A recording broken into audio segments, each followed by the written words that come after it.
Welcome to Flow with Shreya. I'm Shreya, and today I'm going to be talking about how to start your own home yoga practice. Whether you're a complete beginner or you're just new to practicing at home, it can feel really overwhelming. There are so many different options of classes, props, and so much more that can make it feel difficult to start a home yoga practice. But I'm here to assure you that you can absolutely have a very successful and consistent home yoga practice. And I'm here to give you some tips on how exactly you can do that. So if you want to start a home yoga practice, come flow with me. Living through the year 2020 has definitely brought forth the importance of a home yoga practice. Whether it's because you just want to keep your distance, your local studios are closed, or you want to start a home yoga practice because of the physical and mental benefits, it can feel really overwhelming to do this by yourself at home. First of all, let me assure you that you are not alone. We are all together in this. Yoga teachers, yoga practitioners, when we get on our mats and we connect with the space within us, we are connecting to each other. Let's talk about some of the benefits and the negatives of a home yoga practice. The benefits of a home yoga practice are that you can do it on your own time. Whenever you have the time and however much time you have, you can dedicate that to your practice. You don't have to go anywhere. You don't have to drive to a studio. Chances are you might be saving a little bit of money. And the truth is, yoga is always available to you. Some of the hurdles when it comes to practicing yoga at home is that we do miss out on that physical space that we share with fellow yogis and our teacher. And you miss out on that physical touch that a teacher might provide with adjustments. It can also be difficult to practice yoga at home because there are so many more distractions. There's always something you could be doing, whether it's laundry, getting work done, watching TV, whatever it is. It can be easy to use that as an excuse to not step on your mat. Trust me, I've been there. But with a little bit of discipline, we can get over that hurdle and establish a consistent yoga practice at home. And in terms of missing out on that physical connection, you can still find a lot of support and guidance from yoga teachers through their words and cues when you take an online class with them or take a one-on-one yoga class with them. Another hurdle that's not really a hurdle, but it might be perceived as one, is not having props, a mat, clothing, or certain types of things available to you to practice yoga at home. The truth is, all you really need to practice yoga is your body, your mind, and your breath. With that being said, there are some things that can enhance your practice if you can afford it or if you would like to purchase some of these items. And I'll go over all of these props and the different uses for them.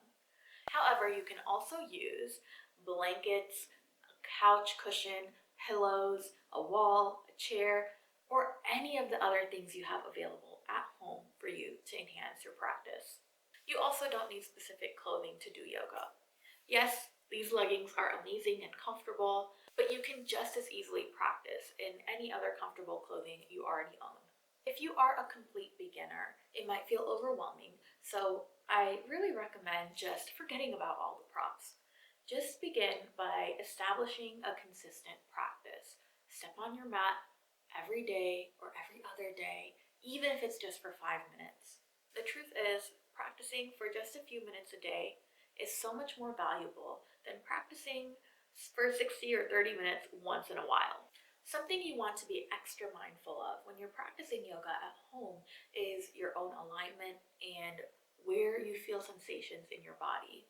If you ever feel a sensation of pain creeping in, you immediately want to back off. Pain is our body's signal that we should not go further. And this is how you can avoid injuries when practicing at home.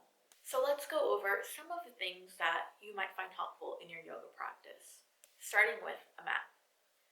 The truth is, you don't need a ton of space, and you don't even need a beautiful fancy space to practice yoga. You can do it in any little corner of your home as long as you have enough space for your body to move.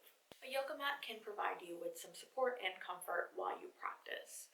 When it comes to choosing one, you want something that provides you a little bit of cushion for your body, your joints, and you want something that provides you a little bit of grip so that you don't slip around, especially if you're a beginner or for when you start sweating. It's also a matter of preference of what style of yoga mat you like, but I'm happy to share the ones that I like and the ones that I go to the most. The one you usually see me practicing on in my videos is this mat from Lululemon. It's a 5mm reversible cushioned mat, and I honestly never really use this reverse side. I use this side, and it again has that little bit of grip. It also has that cushion, and I really like practicing on it. This is a standard size mat, but Lululemon does offer larger mat sizes. The next one I really like is this one from Lie For Me, I think is how you pronounce it. But this one is actually, again, very similar to the Lululemon one with the grip and the cushion. But this one comes with some markings on the mat itself. I'm not sure if you guys can see it, but this can help with alignment. I do think it's important to use these markings in accordance with your own body proportions and your own alignment. So just keep that in mind if you do use this. But again, I really like practicing on this. Another one I like, and this one comes in a larger size as well as a thicker cushion, is the one from Mantrastyle. And this one I believe is available on Amazon. I'll link everything I can in the description bar below, but I like this because of the extra cushion, and I like it because it's larger.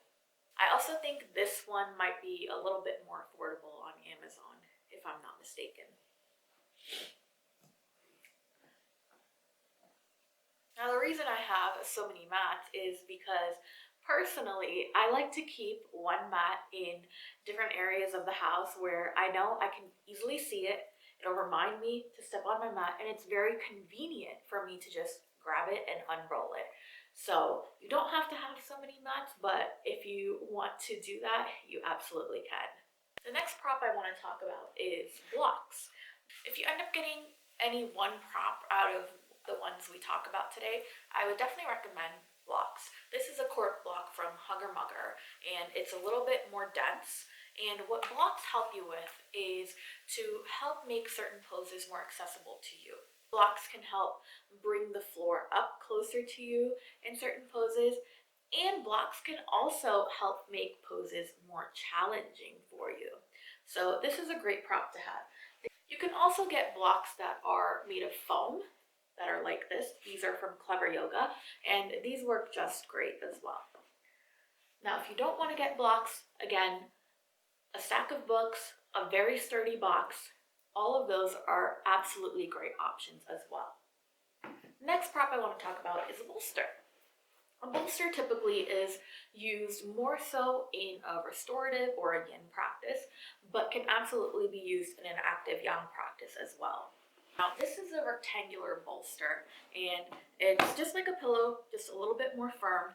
So again, if you have a firm pillow or a couch cushion, that might work for you as well. Bolsters are also great to sit on top of, like I'm sitting on right now, and I'm actually sitting on a meditation cushion. This one is from Avocado Mattress, and this just helps most of us that have a little bit of curve forward. It helps us sit up tall while still being comfortable. So it's a great option, whether you meditate or not. It's just a nice aligned piece. Again, a regular pillow will work too. The next prop is a blanket. This is probably the type of blanket you're used to seeing in a yoga studio or in classes, and again, any regular blanket would work. This is not as soft and fuzzy, it's a little bit more firm, which is why I think it works well in a yoga practice. Again, blankets are something that can be used more so in a restorative or a yin practice, but they're also great for providing extra cushioning underneath your knees or hands when you're practicing an active practice. Speaking of all of these types of practices that you can use these props for, let's go over that a little bit as well. There are a few main styles of yoga that you can practice at home, one of them being hatha yoga, another being vinyasa yoga, and then there are the slower paced practices like restorative yoga, and yin yoga. And another type of practice you can do at home is also Kundalini yoga. Again, if all of this seems overwhelming to you, forget about the names, forget about the styles, just find something that is beginner friendly and get started. In fact, I do recommend that over time you try out all of these different styles of yoga, and different styles of yoga might serve you at different times in your life when you have different energy or when you're going through different things within your body. So there's no reason why you can't mix and match all of these styles. Hatha yoga is a little bit more slower paced. You'll hold the poses a little bit as compared to a vinyasa yoga, which is more of a flow-based yoga, a little bit faster paced. And within that, you can also find power yoga, which is more focused on strength. I have an entire video explaining what vinyasa is, and I'll link it in the cards in the description bar below too if you're interested. When it comes to the slower styles, restorative yoga is where you use props or get in positions where the main goal is comfort. You're staying in the space of comfort and allowing your body to relax and release tension. Yin yoga, on the other hand, is based on discomfort. Yin yoga is a great way to increase your flexibility as well as work on your mind. In a yin yoga practice, you also use props, but in this case, to help you hold postures in a place of discomfort. And again, we hold these postures for a long period of time to create change within our connective tissue. I have an entire video explaining yin yoga as well, and I'll link that in the cards and the description bar below. Kundalini yoga is very focused on energies and movement and chanting as a form of an active meditation. So again, over time, give yourself an opportunity to experience all these different styles and find what works for you.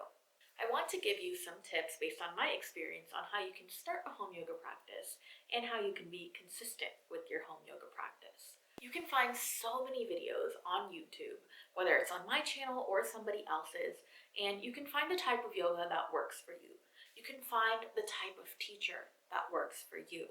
I highly encourage you to just commit yourself to getting on your mat just for 5 minutes, even if you just sit there or stand there. This is a great starting place because chances are once you get on your mat, you're going to want to move a little bit. You're going to want to follow a video class. And that's how you start building up your practice. The more you practice, the more you'll want to practice. If you need motivation and accountability, many yoga teachers offer challenges, whether it's on YouTube or Instagram.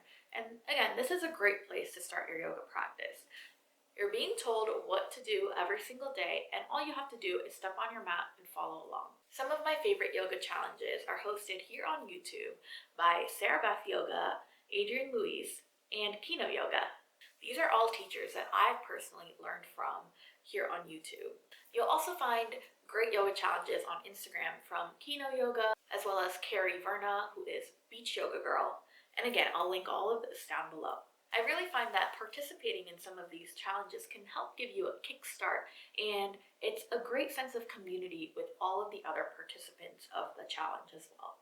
You also might have the opportunity of winning a yoga challenge, which might result in you winning a prize like a yoga mat. I actually won this mat from a challenge.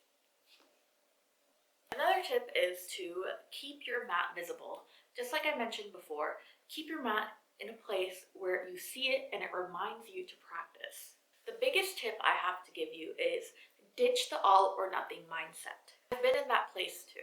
If you feel like, oh, I can't practice for 30 minutes, so I'm not going to practice at all, that's a completely limiting mindset.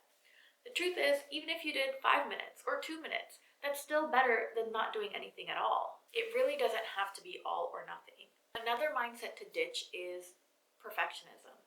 Just because your pose doesn't look like the teacher's or somebody else's on Instagram or somebody else's in class, it doesn't mean you're doing it wrong. There's no wrong. It's whatever feels good in your body.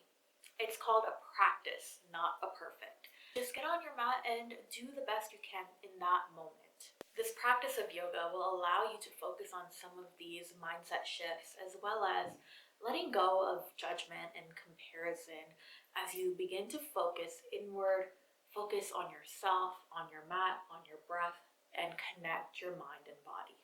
I hope this video was able to put your mind at ease and give you some tips, answer some questions, and get you ready to start your own home yoga practice. It means a lot to me if you take a second to subscribe to my channel and share this video with others so they can start their own home yoga practice as well. If you share on social media, be sure to tag me at Flow with Shreya. So what are you waiting for? Get started with your home yoga practice by checking out this beginner yoga playlist right here, or you can practice any of my vinyasa or yin classes. I also have an entire playlist, I'll link it right here, breaking down different poses, so if you have any questions on specific poses, you can check that out. If you don't see what you're looking for, let me know in the comments below so I know what types of videos you want to see. Thank you so much for joining me. Namaste.